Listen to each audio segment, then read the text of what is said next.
live stream started, and we'll get going, and I'll let you know when we get. We're live.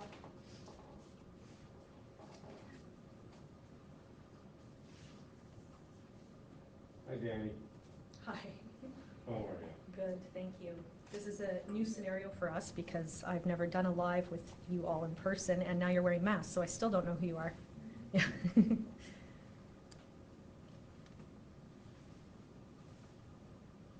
We'll get going in just a few seconds here.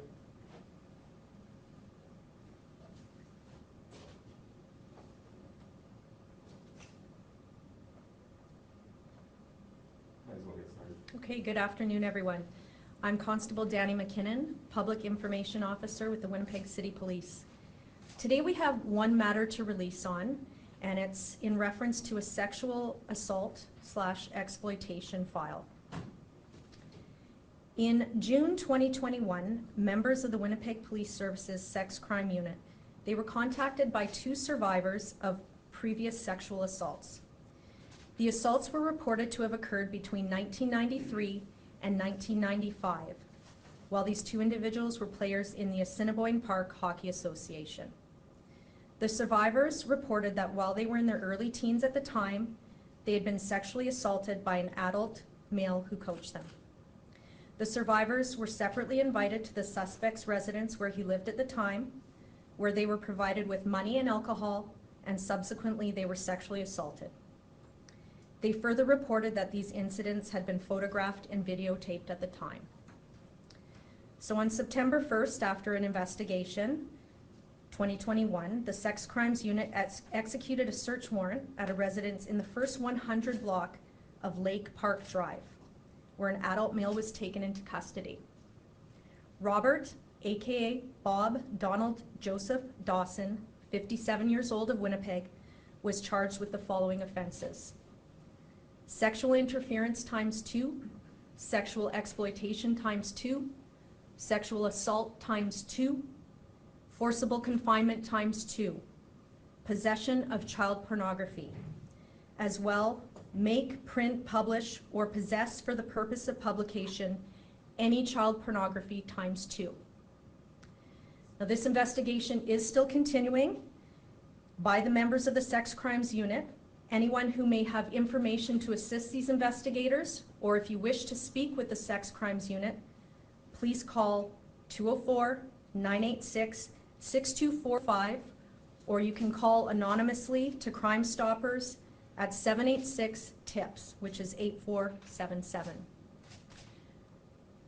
Start with some questions. Constable McKinnon, Clay Young, CJOB. Any indication as to why the survivors, the victims, are coming forth now?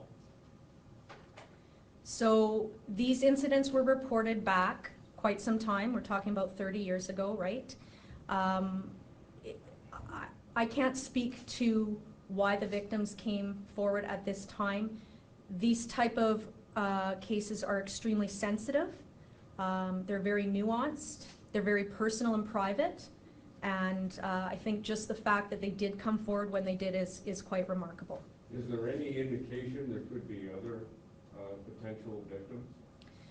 So I don't want to go down that path in the sense that we do have two reports that have been made. These charges, as you can see, all reference ×2 for both of the survivors. There is always that possibility that there could be other survivors, and if that is the case, police encourage you to call the Sex Crimes Unit at the two numbers provided. Constable McKinnon and Josh Pratt from CTV News. Do you know how long, sort of after these events are alleged to have happened, that the accused had been coaching hockey for? That's a great question. I don't have that time frame. If you do send an email, we can get that time frame for you solidified. Yes. Dean Pritchard, Free Press. Did the two victims come to the police together independently? Was there any indication that they had talked to each other and finally decided to come forward? My understanding is that the reports were made independently. When you look at the time frame, it is likely that they knew each other, but it is my understanding that they did come forward independently. Yes. Logan and I'll Scarborough City News. So we know that this coach was in the Assiniboine Park Hockey Association. Do we know exactly which team he was coaching? I don't know that. I do know that the association has been notified and any further inquiries can be directed to them, yes. Thank you. Sean Cavanaugh, CBC News. There are two charges here, possession and then makes prints publishes for possession. From the final charge there, can you say that any images were put online or published in any way, shape, or form that other people would have seen? So with these charges comes very specific evidence that's required to lay these charges. And because they're so strong, there's going to definitely be something involved with prints or publishes. It's a very nuanced charge. It encompasses many different factors. So there is a very strong likelihood that one of those pieces, definitely the evidence was strong enough to lay that charge. And can we infer that because the Sex Crimes Unit had executed a search warrant and then subsequently laid charges that there was material found in the home? So what I can say about that is the search warrant, yes, it was executed, but the charges we're only speaking to today are dealing with the two reports that were made. I'm sure you know the nature of search warrants can be extremely lengthy, especially with anything involving digital or photographs or video or child pornography charges. The analysis on these can take quite some time, but certainly the evidence was strong enough to lay the charges that were found. Yep. Press. Were these single incidents for both victims, or was it an ongoing case of abuse? It looks like there were more than one incident for each person. I can't specify the exact number. Yeah, it was an ongoing scenario. Is Dawson in custody now, or was he released? It's my understanding that he's in custody. Okay. Constable Josh from CTV again. You may have touched on this already, but is there anything to suggest anything ended up online at all at this point? Like I said, the investigation is still carrying on. This definitive information in terms of online and what is available in terms of video or photographs, that'll be part of the future investigation for sure. There was enough evidence to lay the charges for today's two reports we're speaking on. Anyone else? We seem to have a pause in the room. We'll go to the phone. Kevin from the Winnipeg Sun. Brittany from CP. Hi there, Whitney from CP here. Just wondering if you could maybe provide some detail on what just is involved in investigating a historic sexual assault case. So we don't typically detail our investigative steps for any investigation that we go through. But if we're looking at it from a very, very high level, we have a complainant or a survivor of an incident, and then they'll meet with the specialized unit. For this case, it was the sex crimes unit. And with all our investigations, it's extensive victim reports, witnesses, and a very lengthy investigation will take place, especially for something that goes back a couple of decades. So you're really going to have to reference the different associations and people that may have been present at the time. Do you have a follow-up, Brittany? Yeah, I guess, I know each investigation is going to be different, but when you're looking at something historical in nature, and with the time frame that we're looking at here with this one, and with that, would you say that the investigation went faster than normal, or is that generally what you guys are facing? You know what, I would really hesitate to generalize a time frame for any investigation. They're each unique.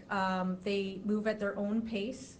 Again, it just depends on the collection of evidence, testimony from survivors, accompanying witnesses. So again, I would really hesitate to say if it was a fast or a slow investigation.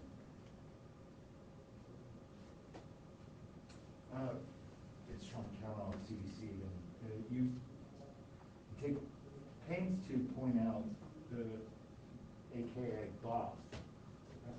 Is the intent there to speak to a wider audience that may potentially have come into contact with the man in custody?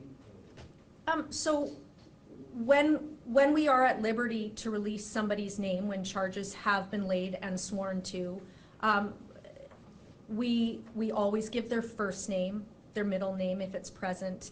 And this wouldn't be the first time that we have done an also known as. There is a possibility that there are other survivors that were involved in this time frame in that hockey league, and this person was known as Bob or as Robert, so that is why we've chosen to do so. In the course of the investigation, did the sex crimes unit speak to other members of the teams? And again, I can't go through each step of an investigation. Yeah, that's privileged information. Clay Young at CJOB, do we know if the accused, the suspect, was he still coaching up to these charges being laid? Was he still involved in minor hockey? I don't believe he was, but again, if you send an email, I'll get confirmation on that. Please do. That is something we would want to follow up on for sure. And Yes? Constable, and Josh from CTV again. So the two people who came forward were in their early teens at the time. Any indication, I know I asked you how long the coach had been coaching, but any indication how long he'd been coaching these two? Because oftentimes when you're playing hockey, you end up with the same coach throughout your youth career. So had it been a while, did they say? Right, for sure. So my understanding is in this 93 to 95 timeframe, and I'm sure it existed somewhat before that throughout the 90s, this hockey league had kids as young as 13 and up to, I believe, 16 or 17, under the age of 18, of course. So it is a possibility that he did coach them. Again, I can't confirm that. You could send an email, but the reality is that's part of the investigative detail. And so I think by saying 93 to 95, there's an inference made there that they were in his company for that period of time. Dean Pritchard, the Free Press. Child pornography that was seized or discovered is strictly on the two victims who have been identified, or were there other pornography or other possible victims? So in reading this now and you asking this question, I think maybe I should have been a little bit more clear in the media release. So the charges that were laid based on the two historical reports that came forward don't necessarily encompass what was detailed in the search warrant. I'm not here to talk about the search warrant today. That may come down later down the road. Like I said, the evidence takes a long time to collect and analyze and then to be followed up on, and that will be done through the sex crimes unit with assistance of some of our other units that take care of those technological pieces when they're seized. So for today, we're referencing based on the report. Does that make sense? No? Sean, it doesn't make sense? Yeah, just. So typically, if we seize a number of items in a search warrant, and we do this typically in our media releases, we list what was seized. And so as you can see today, we don't have any items listed because we're still in the very early stages of the investigation, the collection and the documenting. That's a very intricate procedure in our investigative steps. Does that make more sense? Yeah. Okay, sorry about that. No problem. Thank you.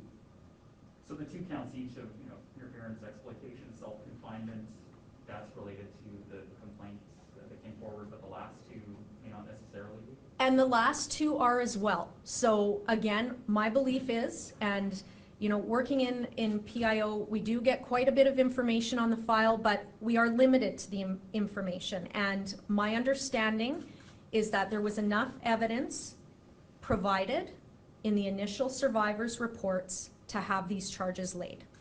And that's simply all I can say further to that. Can you say anything more about the accused? Like, what more do we know about him? You know, coaching hockey isn't a full-time job. Can you say what he did for a living? No, I mean, you would have to do your own sources on that. What we're dealing with today is the aspect of him as a person in trust. That is part and parcel to the crime. Nothing else that we're speaking of today is of issue here. Final one, can you speak to an 11-year-old plays hockey? You know, when these kind of charges are laid, and I'm triggered by you saying a person of trust.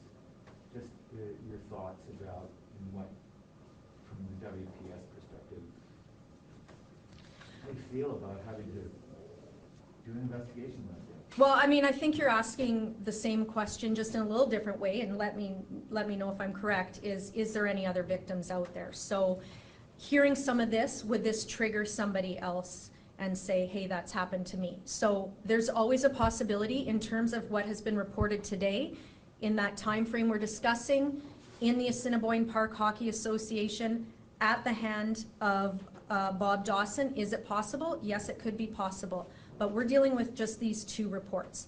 In terms of how does an investigator feel about that? Well, they're trained professionals in the sex crimes, or if it was an 11-year-old, that would be referred to the child abuse unit. Very difficult work, fantastic work, very specially trained investigators. Are there any more questions on the phone, Brittany? No, I'm good, thank you. All right. Any final questions in the room? Okay. Thank you very much. Thank you very much. Take care, everyone.